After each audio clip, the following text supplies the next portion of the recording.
अभी जम्मू कश्मीर से आ रहा हूं और केवल यहां की सभा के लिए आया हूं, अन्यथा मेरे और भी कार्यक्रम थे।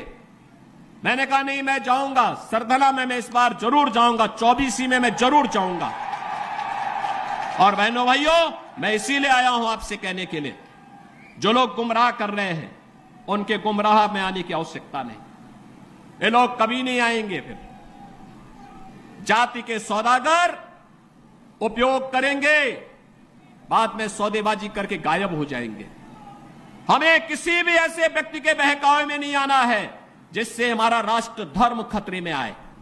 याद रखना, इस देश के राष्ट्र धर्म को हमेशा खतरा जब भी आया है, इन्हीं लोगों के कारण आया है जिन्होंने जातीयता के आधार पर समाज के सामाजिक ताने बाने को छिन्न भिन्न किया है, हमेशा छिन्न भिन्न किया है।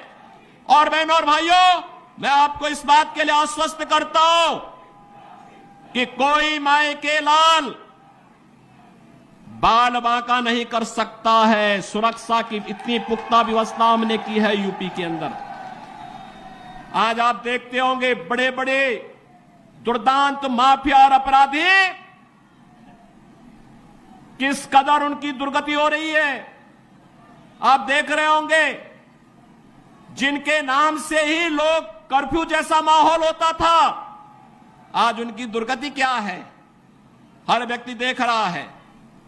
इन माफिया और अपराधियों की स्थिति क्या है, आप रोज सोशल मीडिया के प्लेटफॉर्म को उठा करके देखते होंगे।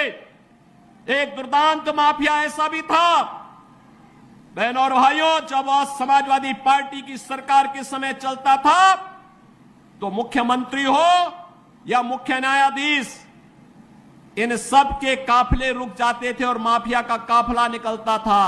और जब हमने कार्रवाई की उस माफिया के खिलाफ और उसको रगड़ करके कोर्ट के सामने प्रस्तुत किया तो उसकी पैंट गीली हो गई थी, उसकी पैंट गीली हो गई थी। और तब हमने कहा था, उस समय उसको हमने कहा था, कानून को रौंदने वाले, आज कानून कितना बड़ा होता है यह एहसास हो रहा है कि नहीं हो रहा है। और निर्दोष लोगों को मारोगे तो मिट्टी भी नहीं मिल पाएगी। और बहनों और भाइयों, इसीलिए मैं आया हूं आपसे कहने के लिए, देखो, जिनकी गर्मी हम शांत कर चुके हैं उनको गर्म मत होने दीजिए। अब इस क्षेत्र को विकास की मुख्य धारा के साथ जुड़ने दो। उनकी सबकी गर्मी शांत हो गई है, वे गए काम से।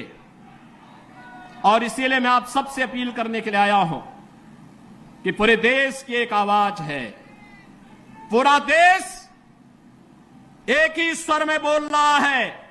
और वह बोल रहा है कि फिर एक बार